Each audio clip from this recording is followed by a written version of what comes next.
Hello! Welcome to Stories Podcast. I'm your host, Amanda Weldon.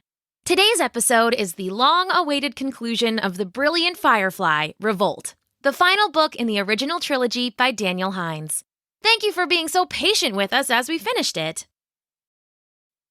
The Brilliant Firefly, Revolt. Chapter 12, Saving the Day. Blasters, jets, talons. It was a wild, shrieking blur. Together, Jill and Harpy hit the water and sunk into the depths. Everything suddenly muted and slow. Everything but the shark. "No!" Jill cried, her suit letting her see through the water as her mom was approaching by the gaping maw. She kicked free of Harpy and rocketed towards her, but she was so far away. So very, very far. The shark loomed huge, its mouth an endless void. "I'm not going to make it," Jill realized as the jaws started to close. "I'm not going to make it! No!" she cried. The shark lurched violently to the side, missing her mom by inches. Jill watched, amazed, as the creature tumbled through the water in the wrong direction. "What the—" "Hey, Firefly," came a voice. It was Crimson Cannonball. "So you needed a hand after all, huh?" Jill watched as Riptide and Cannonball flashed by, working together to push the shark up and out of the water. She smiled, heart leaping.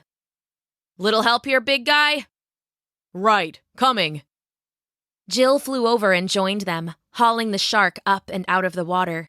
Riptide couldn't fly, but he rode into the air on a slender pillar of water. Together, the three of them launched the shark into the air. It soared in a wildly thrashing and lashing mass of tentacles and chomping teeth, but only for a moment. Then, it hit the water with a thunderclap, belly flopping and splattering against the waves. "Well, that's one problem down," said Cannonball.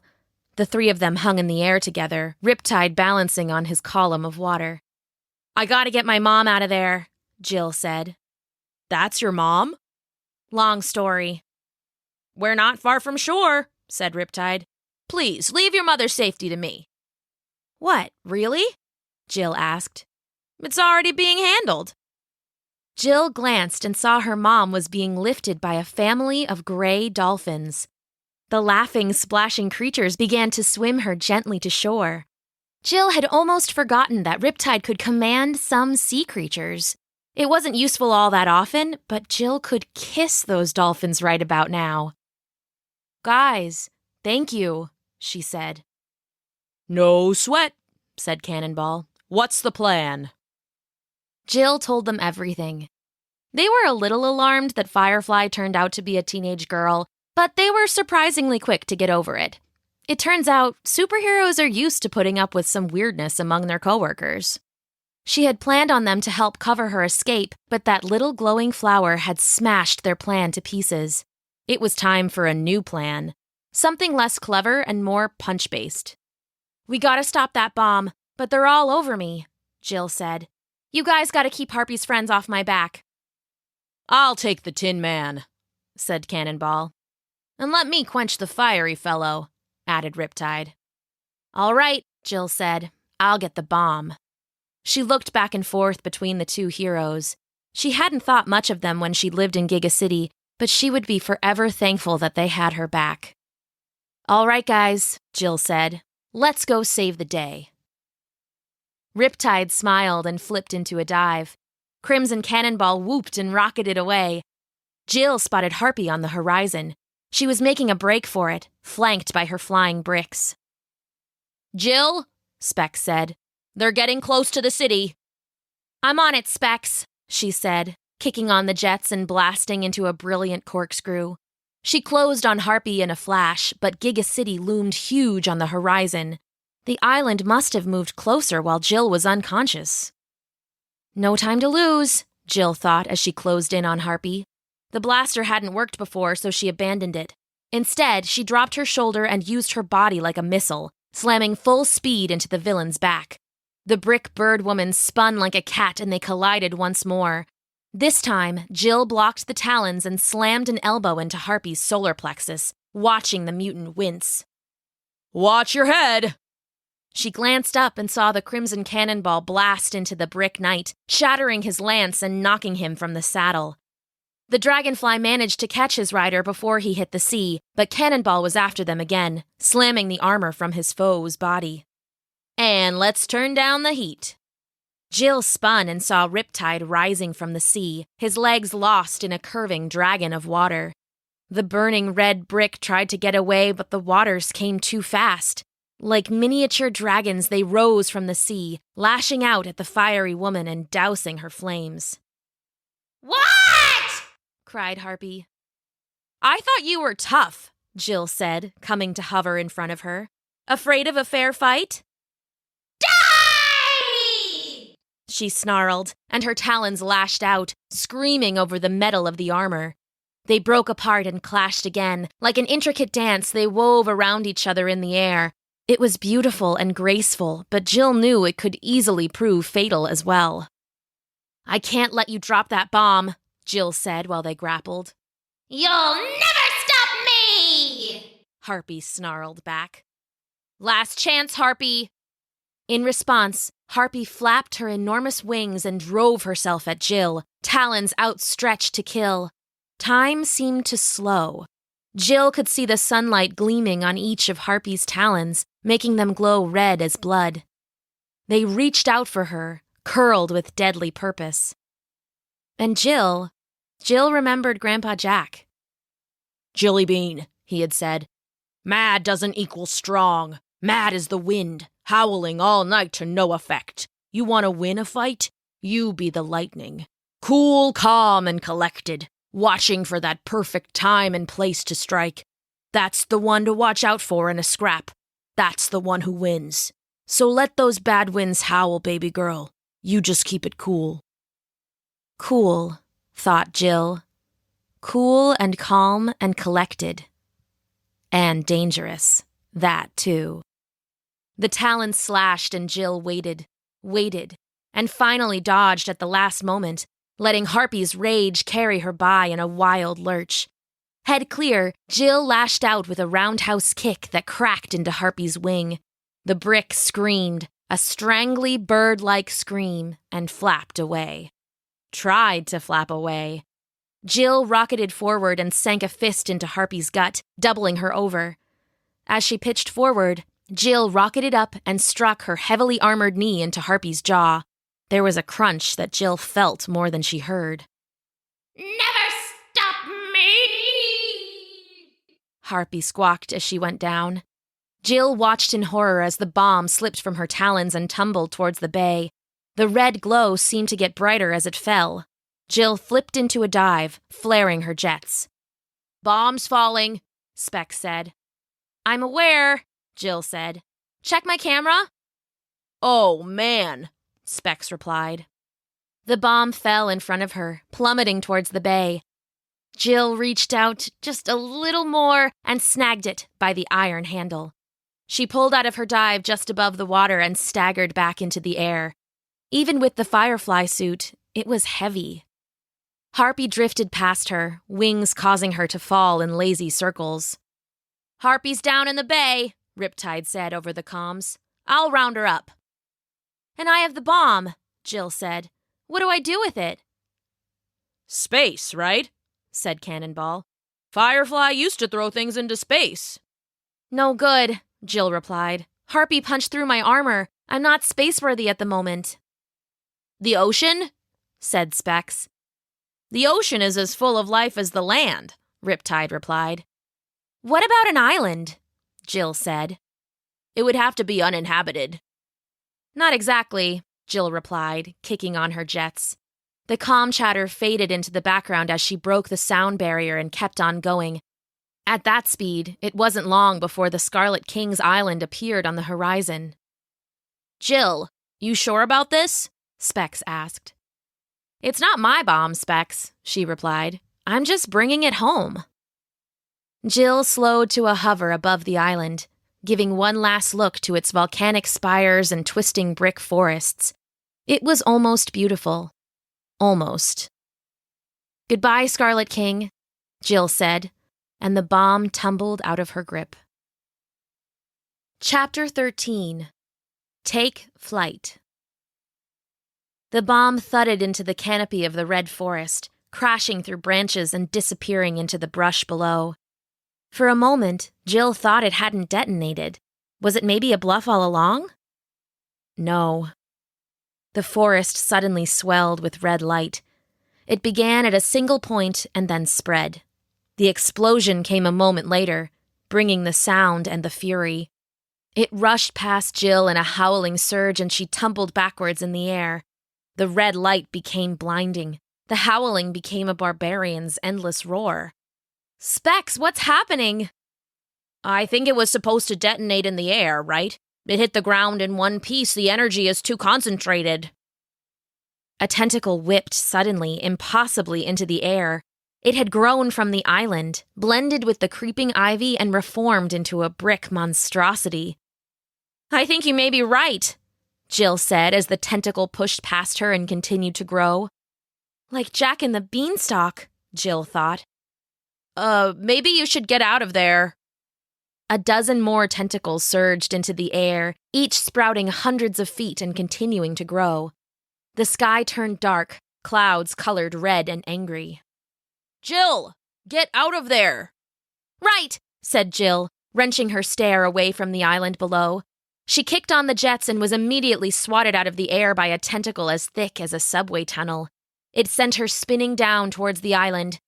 With a lurch, she pulled out of the fall just above the broiling red mass. Up close, Jill could see it was growing still, bubbling and surging and bulging. It wasn't many creatures now. It was all one creature, the island, the flower. It was one piece and it was growing dangerously unstable. "Gotta go," she said to herself, flashing back into the air. She had only been low for a moment, but everything had changed above. The air was thick with red fog. Bright spines of lightning flashed all around, illuminating the gloom in bursts. Tentacles surged back and forth like half-hidden titans, searching for prey. "Jill, the signal is scrambled still. Trying to get the video feed going. Oh, wow. Jill, you have to get out of there." "Don't worry," Jill said. "I didn't come this far to lose to an overgrown octopus." The Firefly armor flared to brilliant life, a beacon in the fog. A tentacle crashed towards her and she burst away, swerving among the nightmare. Another tentacle swept down and she burned it in half with a full-strength blast of power. Up and up towards clearer air she soared, weaving through the maze of lashing death. The fog began to thin. The tentacles faded away. Crack! A serpent's tongue of red lightning crashed into her, and the Firefly suit went dead. She reached up, hands grasping at thin air, and then she started to fall. Dead weight, she crashed back into the red clouds, the dark storm. The tentacles knocked her back and forth as she fell, down and down, stunned and reeling. The island swelled and bulged around her. Too much of the mutating spore all at once. It was unstable. It couldn't hold. It was going to blow. "No!" Jill said, swimming back to attention. "No!" she roared. With a tremendous explosion, the island tore itself apart. "Firefly!" The suit rebooted and burned hot and white and brighter than ever. Jill rose like a shooting star in reverse, regaining the heavens. She rose like a rocket, seeking the stars. She was a tight ball of focus, a singing body of grace. She danced through the tentacles like a ghost. The lightning could not touch her. The mist retreated before her burn, and Firefly, in all her glory, burst free above the trembling red clouds, a glowing beacon of pure light, a shining force driving back the gloom. And there, alone above the carnage, Jill paused to catch her breath. The day was saved. And what's more, Jill thought to herself, bewildered, I saved it. She floated there in the sky for a long time, long after the explosion had settled and pieces had melted into the sea, long after she'd heard from Specs and Mom, long after the thank you call from the president. She floated there. High above the world, she watched the sunset and thought of her dad and Grandpa Jack. She felt serene, Just her and the sun. Two lights burning bright against the darkness. Epilogue. 1 year later. Jill woke up to the smell of coffee and eggs. She still thought coffee was too bitter, but her mom's eggs were the best in Giga City. Led by her nose, she rolled out of bed and padded to the kitchen. Her mother was in her robe, eating her eggs, cup of coffee at hand. They eat together most mornings these days, sitting by the window. The window is beautiful, stretching floor to ceiling like the prow of a ship, and it shows all of the city sprawling out beneath them. They moved to the lighthouse earlier in the year. It was closer to Mom's work, and neither of them had wanted to stay at the farm. It turned out the lighthouse had an entire level set up like an apartment.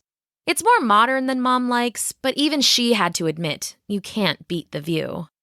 Jill's phone chirped. It was Madison, sending her more costume designs. She seemed to think the classic colors were a little out of date. Jill laughed and played along, happy to have turned an enemy into a friend. "School starts next week," Mom said, smiling. "Do I really have to? I saved the world, remember?" Jill slouched into her chair and began shoveling eggs into her mouth. "Am I going to be hearing about that forever? You saved the world, and now you'll get to be a part of it." Jill grumbled into her eggs, but her heart wasn't in it. She was going to a new school specifically for the scientifically gifted, and Specs would be in her class. Truth be told, she was actually excited. Specs' father had been reluctant at first, until they'd found that Grandpa Jack had left Specs the farm in his will. Since then, well, Mr. Specs had been a lot kinder to his son. "Big meeting today," Mom said. "Are you nervous?" "A little, but it's just the core team today. Just the ones I already know. I figure that'll make it a little easier." "I'm sure you'll do great." "I'll do my best." "Your best is always great," Mom said, giving her a kiss on the forehead. "Your father would be proud. Your grandpa, too." "Thanks, Mom." Upstairs, on the Firefly command floor, awaited a group of the best heroes Giga City had to offer. They're all here looking to Jill for leadership, and it won't make it any easier to keep them waiting. She ate fast and dressed in her flight suit. With a hug from her mom and a final deep breath, she called the elevator and stepped inside. Her heart is pounding. "Don't be ridiculous," she tells herself. "You face down Scarlet King, but public speaking makes you nervous?" The elevator dinged and slid open. Specs was there, waiting in the hall. "Hey, Jill, you ready?" "As I'll ever be. Let's go, partner." They pushed into the lighthouse, and there were cheers as they entered the room. There were only a handful of heroes waiting. Cannonball, Riptide, Grimchurch, Tower Twins, some others. Jill let them cheer for a moment, and then she raised a hand for silence. "Thank you all for coming," she said. "Welcome to the first meeting of the Giga City Guardians." More cheers rang out. Jill found herself smiling, buoyed by their energy. She felt warm. She felt eager and open and excited for whatever would come next. Excited and happy. That, too. The end. Today's story, the final installment of the brilliant Firefly, Revolt, was an original story written for you by Daniel Hines and performed for you by me, Amanda Weldon. If you would like to support Stories Podcast and receive a thank you in a future episode, please visit patreon.com/stories and make a pledge. Then send an email to amanda@storiespodcast.com and let us know who to thank. And don't forget to vote for us for Best Kids and Family Podcast on the iHeartRadio website, or you can just visit storiespodcast.com/vote, and that will take you to the right page. Thanks for listening!